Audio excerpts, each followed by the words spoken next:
And we're back here on the GSMC Baseball Podcast, bringing you our second segment. But before we do that, I'd like to ask you again to please like and follow the show. We do get a number of questions from viewers, so to ensure that your question does get read on the air, please use the link at gsmcpodcast.net. It really does help the show, and it really does mean a lot, so thank you so much for that. And we're going into our second segment of the day today, which is talking about the National League games of yesterday. We just talked about the American League.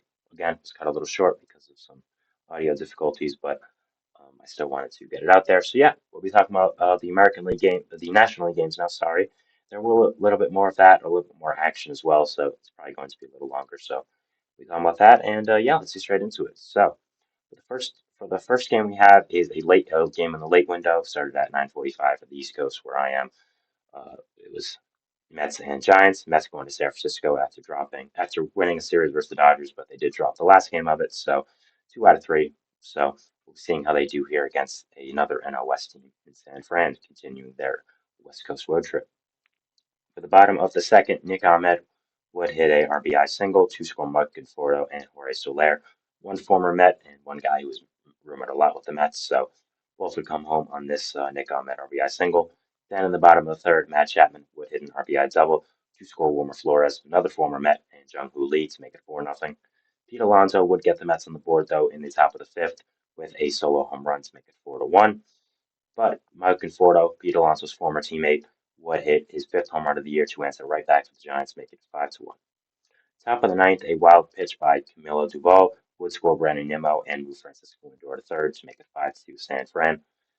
Uh, the Mets putting on a run. The Mets would have the tying run to bat with DJ Stewart on with the man on first and third, but he would end up grounding out, and the Mets would lose this game to the Giants. Now, I'm assuming most people in the New York area did not care about the Mets losing yesterday because the Rangers are up 1-0 on their series. The Knicks just beat the Sixers in an amazing game, and the Islanders had one of the worst losses we've seen in hockey history. So, putting it to other sports, I don't really think most people were focusing on the Mets yesterday, but two straight losses now after having that really great streak. I don't really think they're coming back down to earth, quote unquote, but you'd like to see them try to win a game now. I think 3 in a row and then losing a series to the Giants would not be ideal. Definitely need them to pick it up a little bit and continue being the Mets that we saw in those past few weeks. So I think that's what a lot of Mets fans and New York fans are hoping for. For the Mets, they had on the mound Jose Quintana, who was not great. 5 innings pitched, 7 hits, 5 earned runs, 3 walks, 4 strikeouts, and a home run allowed. Not great. 4.24 ERA, 4.21 ERA in the season so far. This is a guy who has been very disappointing for the Mets, in my opinion, this year. I was expecting him to be a big part of the rotation, and he's just not been that so far. So definitely watching him in the future and seeing what does happen. I think if the Mets do call up some of their younger pitchers, some of their depth guys, Quintana could potentially be out of the rotation. I mean, he only has 1 year left in his contract. He's older. The Mets have a lot of other younger pitchers that could be better than him. So we'll see about that, and we'll see what happens there. But that'll be something to watch in the future. For the Giants, they had Keaton Winn on the mound, who was phenomenal. 6 innings pitched, 4 hits, an earned run, a walk, and 6 strikeouts. 3.54 ERA in the season now after coming back from injury. I talked about it before in the season, but Keaton Winn was my X factor for the San Francisco Giants. This is a guy I think has one of the best pitches in baseball with his off speed. And I think with all the pitching injuries they have suffered, he is going to be a guy that really fills in a lot for that Giants rotation and is a big, big part of what they're going to try to do. So, yeah, so far I'm being proven right, and he's been really, really done. He's been doing really, really well. So, congrats to him. Next game we have is a battle of two red teams, the Phillies and the Reds, two really good National League teams. In the top of the second, Bryson Stott would hit a sacrifice fly to score Alec Bohm. Kyle Schwarber would also hit a sacrifice fly to make it 2-0. Bryson Stott would hit an RBI ground out in the top of the fourth to make it 3-0. JT Realmuto would hit an RBI double to make it 4-0. And then a Cody Clemens 3-run home run to make it 7-0 Philly, where they would end up winning the game at that score 7-0. So Reds would only get 2 hits in the entire game. Phillies would score 7 and just have an offensive barrage. The Reds, they had on the mound Hunter Green, who was okay. 7 innings pitched, 7 hits, 4 earned runs, 2 walks, 6 strikeouts. Not entirely what you want, but not horrible either. So it's not the best, but again, it could have been a lot worse with this Phillies offense. For the Phillies, they had Ranger Suarez on the mound, who was absolutely phenomenal. 7 innings pitched, 2 hits, no earned runs, a walk, 5 strikeouts, 1.35 ERA on the season yesterday. So a really, really great start. Just a really great job by him. I think the Phillies pitching has been phenomenal these past few games. So if they can keep it going, I think they'll be a threat in the National League coming up. Next game we have here is going to be Pirates and Brewers. Scoring would open up in the bottom of the first as Andrew McCutchen would hit second home run of the year to put the Pirates up on the board 1-0 against McCutchen's former team, the Brewers, who we played with last year. Top of the fifth, Rhys Hoskins would answer right back with a home run of his own for the Brewers, making up tying up the game at 1, his fifth run of the season for them. Bottom of the sixth, Jack Swinski would reach on a fielding error by Jake Bowers to score Brian Hayes and moving Connor Joe to third to make it 2-1 Pirates, taking the lead off that error. Then in the same inning, O'Neill Cruz would score home Connor Joe and Jack Swinski with a RBI single to make it 4-1 Pittsburgh. The Brewers would attempt to come back a little bit with a Rhys Hoskins RBI ground out to score William Contreras to make it 4-2, but they would end up losing the game at that score, so the comeback would be thwarted and they would not end up winning, as the Pirates would end up beating their division rival 4-2. The Brewers, they had on the mound Joe Ross, who's okay, 5 1/3 innings pitched, 6 hits, two runs, 1 earned, 1 walk, 4 strikeouts, and a homer, 4.05 ERA on the year now. For the Pirates, they had Jared Jones on the mound, who continues his phenomenal stretch since being called up to the big leagues. 6 innings pitched, 4 hits, an earned run, 2 walks, 7 strikeouts. I mean, he's just been absolutely phenomenal. I think the Pirates' young core, especially their pitching core, is very underrated, and they have a lot of great guys coming up soon. I mean, you had Jared Jones, you had Paul Skeens, you had Roansy Contreras, who could potentially be coming back. You could sign some guys for agency as well. I think the Pirates are going to be pretty good sooner rather than later, and I think the young talent they have on their roster are currently proving that assumption right now. Next game we have up is a NL East matchup of the Braves and the Marlins. In the bottom of the fourth, Travis d'Arnaud would hit a 2-run home run to score Marcell Ozuna to make it 2-0 Atlanta. Then David Fletcher in the same inning would hit a RBI single to score Adam Duvall to make it 3-0 Atlanta. That would be the score of the game. No other scoring would happen after that. The Marlins and the Braves would get the same amount of hits, both getting 8, but only 3 runs were scored in the entire game. So kind of anticlimactic, getting so many hits but not scoring that many runs. So the Marlins had on the mound Ryan Weathers, who had 5 2/3 innings pitched, 6 hits, three earned runs, 3 walks, strikeout, and a home run. A really solid start by him, I think. 5 2/3, 3 earned runs for a guy that's been struggling a little bit against the Braves. I think is a really, really great start by him against how good that offense is.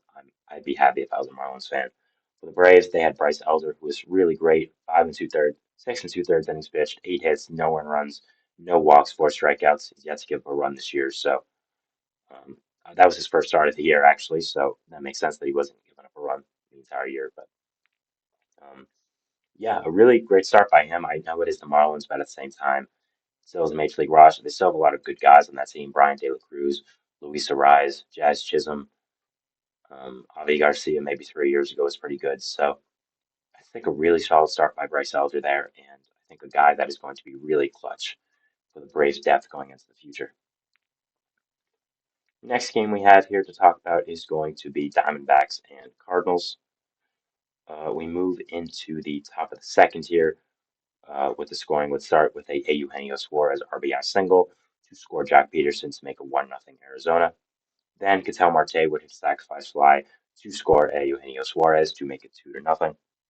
Top of the fifth, Suarez would come in clutch again for the Diamondbacks, basically making it his game, hitting a ground rule double to make it 3-0 Arizona. Then Cardinals offense would start to come alive in the bottom of six with a Lars Nootbaar RBI single to score Mason Wynn and Michael Ciana to make it 3-2 Arizona.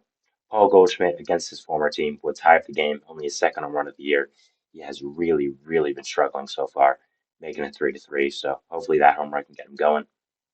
Then in the bottom of the ninth, Nolan Gorman would hit a walk-off 2-run home run to win the game for St. Louis 5-3, capping off the comeback.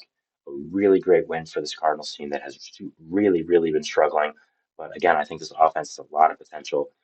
They have yet to put it together, but I think that there's a lot to like here and a really great job there to end up winning this game. For the Cardinals, they had on the mound Lance Lynn, went 5 innings pitched, 7 hits, 3 earned runs, 3 walks, 7 strikeouts, 2.81 ERA on the season. For the Diamondbacks, they had Brandon Pfaadt, who went 5 1/3 innings pitched, giving up 2 hits, 2 earned runs, 3 walks, 4 strikeouts, 4.97 ERA in the season. If I'm the Cardinals, if I'm the Diamondbacks, I need Pfaadt to be a little bit better this season. I know his season hasn't been horrible, but you've had a lot of injuries happening so far with guys like Jordan Montgomery and Eduardo Rodriguez. Sorry, Eduardo Rodriguez and Merrill Kelly having some injury risks. You signed Jordan Montgomery to kind of alleviate those injury risks. So I think you need Pfaadt to be a little bit better and just improve a little bit more. So final game we have here is Rockies and Padres, the battle of the NL West. Top of the third, Jurickson Profar would hit an RBI single to open up the scoring against his former team to make it 1-0 San Diego. Then in the bottom of the fourth, Ryan McMahon would hit a sacrifice fly to score Charlie Blackmon to make it 1-1. Tyler Wade would hit an RBI single to make it 2-1 San Diego. And then Jackson Merrill would hit an RBI single himself to score Tyler Wade to make it 3-1 San Diego. They would end up winning this game at that score. So a really nice job by this Padres team to capitalize off playing the bad Rockies, getting back over 500 now, which is a really great job by them. The Padres had on the mound Dylan Cease, 7 innings pitched, 1 hit, 1 earned run, 8 strikeouts, no walks, no home runs. So really great start by him. And that's what they traded him for. That's what they brought him to San Diego for. For the Rockies, they had in the mound Austin Gomber, big part of the Nolan Arenado trade. 5 innings pitched, 4 hits, an earned run, 3 walks, 2 strikeouts, 4.32 ERA on the season. So wasn't great, but I think it could have been a lot worse, especially for a pitcher in Coors who's on the Rockies against an offense like the Padres. So I think it's not the worst start you've ever seen. So again, could have been a lot worse, and it's not bad. So yeah, those are the NL games of yesterday. Just talking about them. We'll be going to our third segment, which is talking about the Orioles surging into first place in the American League East. Just my overall thoughts on them, some news that's happening with them, and just an AL East preview. I should say overview, not preview. So yeah, we'll be talking about that, and we'll see you after the break. So thanks and bye.